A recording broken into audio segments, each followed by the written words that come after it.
നോക്കച്ചാ, ഈ വിലക്ക് ഇത്രയും സാധനങ്ങൾ കിട്ടി. സാധാരണക്കാരെ മനസ്സിലാക്കി സാധാരണക്കാർക്ക് പർച്ചേസ് ചെയ്യാൻ പറ്റുന്ന സ്ഥലം ഇവിടെയും ഇല്ലേ? ലൈബ വെഡിങ് സെന്റർ അല്ലേ?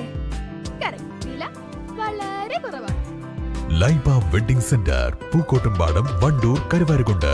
സർക്കാർ വാഗ്ദാനങ്ങൾ വിശ്വസിച്ച് സ്വന്തം വീടും ഭൂമിയും വിട്ടു നൽകിയ 2 വയോധികർ ഇന്ന് പെരുവഴിയിൽ. ചാലിയാർ പഞ്ചായത്തിലെ പന്നിയങ്ങാട് സ്വദേശികളായ ജയലക്ഷ്മിയും ഉമ്മുകുൽസുവുമാണ് വനം വകുപ്പിന്റെ നവകിരണം പദ്ധതിയിൽപ്പെട്ട് ദുരിതത്തിലായിരിക്കുന്നത്. 15 ലക്ഷം രൂപ വാഗ്ദാനം ചെയ്ത് ഭൂമി ഏറ്റെടുത്തിട്ട് 6 വർഷം കഴിഞ്ഞിട്ടും നായാ പൈസ പോലും നൽകാതെ വനം വകുപ്പ് ഇവരെ വഞ്ചിക്കുകയാണ്. തകർന്നു വീഴാറായ വീട്ടിൽ കാട്ടാനപ്പേടിയിലാണ് ഈ വയോധികരുടെ ജീവിതം. ഈ കാണുന്ന തകർന്ന കൂരകൾക്കുള്ളിൽ കഴിയുന്നത് വെറും 2 മനുഷ്യരല്ല, മറിച്ച് ഭരണകൂടത്തിന്റെ ചതിയുടെ ഇരകളാണ്. നിലമ്പൂർ നോർത്ത് ഡിവിഷന് കീഴിലുള്ള അകമ്പാടം വനം സ്റ്റേഷൻ പരിധിയിൽ താമസിക്കുന്ന 75 വയസ്സുകാരി ജയലക്ഷ്മിയും ഉമ്മുകുൽസുവും വന്യമൃഗശല്യം രൂക്ഷമായ വനമേഖലകളിൽ നിന്ന് ജനങ്ങളെ മാറ്റിപ്പാർപ്പിക്കുന്ന വനം വകുപ്പിന്റെ നവകിരണം പദ്ധതി പ്രകാരം ഭൂമി വിട്ടു നൽകിയാൽ 15 ലക്ഷം രൂപ നൽകാമെന്ന് വനപാലകർ ഇവർക്ക് ഉറപ്പു നൽകി.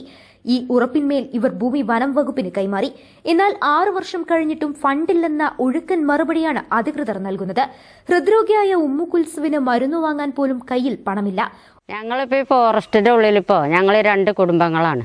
2 കുടുംബങ്ങൾ പറഞ്ഞാൽ കുടുംബങ്ങളാറിനാണ്ടൊക്കെ വാടകയ്ക്ക് വയ്ക്കണം. ഞങ്ങൾ 2 കൂട്ടരുണ്ട്. ഞാനും ഒരു ലക്ഷ്മി അടുത്തി. ഞങ്ങൾക്കിപ്പോൾ പുറത്തേക്ക് പോകാനും വെച്ച. ഇപ്പം നേരം പോലത്ത് അന്ത്യോളം ആരും ഇല്ലെങ്കിലും കുഴപ്പമില്ല. അന്ത്യമായി പിന്നെ ആന വന്നോളൂ കൂട്ടിന്. ആനുണ്ട്.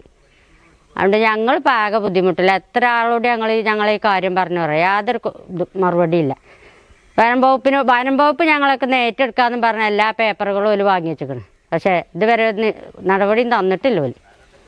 ഇപ്പം ഇന്നാളെ ഞങ്ങൾ ബഷീറാക്കാനെ കണ്ട. ബഷീറാക്കറിഞ്ഞ് പിന്നെ ഇലക്ഷൻ കഴിയട്ടെ, പൈസ ഒന്നും കിട്ടൂല എന്നൊക്കെ മൂപ്പര് പറഞ്ഞത്. എന്നാലും മൂപ്പരിൽ ഞങ്ങൾക്ക് പ്രതീക്ഷ ഉണ്ട്. കാരണം ഞങ്ങൾ വോട്ടൊക്കെ ചെയ്ത് ജയിപ്പിച്ചണമല്ലോ മൂപ്പരെ. അതുകൊണ്ട് ഒരു പ്രതീക്ഷ ഉണ്ടാക്കി ഞാൻ എന്തെങ്കിലും ചെയ്യുമായിക്കാരം പറയിക്കാരം ആരോടെങ്കിലുമൊക്കെ.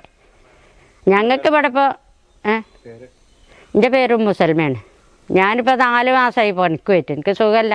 ആദ്യം ഹാർട്ടിൻ്റെ ഓപ്പറേഷൻ കഴിഞ്ഞാൽ ഇപ്പോൾ പിന്നെ ഡിസ്കിന് കംപ്ലൈൻ്റ് ആയി. അതുകൊണ്ട് ഞങ്ങൾക്ക് വാടക കൊടുക്കാൻ പറ്റായിട്ട് തന്നെ ഞങ്ങൾ ഇടങ്ങേറായി ഇവിടെ നിൽക്കുന്നത്. അന്തേ വാതിൽ തുറക്കാൻ പറ്റില്ല. എന്തെന്നെ വന്നാലും വാതിൽ തുറന്ന് പുറത്തിറങ്ങിയാൽ അവിടെ ആനയാണ്. ഇന്നലെ 4 മണിക്കാണ് ഞങ്ങൾ മുറ്റത്ത് ആന.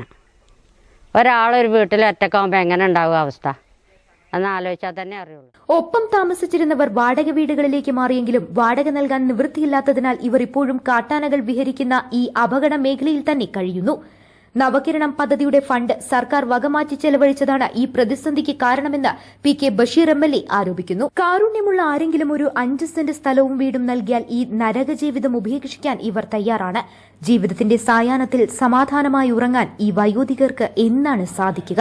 ഇത് ഫോറസ്റ്റിന്റെ സ്ഥലമാണ്. ഫോറസ്റ്റിന് വീട് കൊടുത്തിട്ട് അവരാരും അതിന് സ്വീകരിച്ചിട്ടില്ല. ഞങ്ങൾക്ക് പൈസയും കിട്ടിയിട്ടില്ല. ആന ശല്യം കൊണ്ട് ഞങ്ങൾക്ക് ഇവിടെ നിൽക്കാനും കഴിയില്ല. വാടകയ്ക്ക് പോയാൽ വാടക കൊടുക്കാനും വഴിയില്ല. ഈ പെൻഷൻ്റെ ഇതുകൊണ്ടാണ് ജീവിതം തന്നെ കഴിയുന്നത്. അതുകൊണ്ട് ദയവ് ചെയ്തിട്ട് നിങ്ങൾ എല്ലാവരും കൂടി സഹകരിച്ചിട്ടുണ്ട്. ഞങ്ങൾക്ക് ഇവിടെ നിന്നൊന്ന് ഒഴിവാക്കി തരണമെന്നുണ്ട്.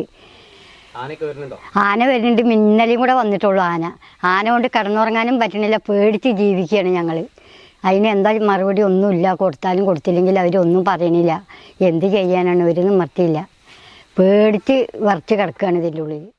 അധികൃതരുടെ കണ്ണ് തുറക്കുന്നതുവരെ ഇവരുടെ കണ്ണീർ നിലയ്ക്കില്ല. News bureau, Wandoor.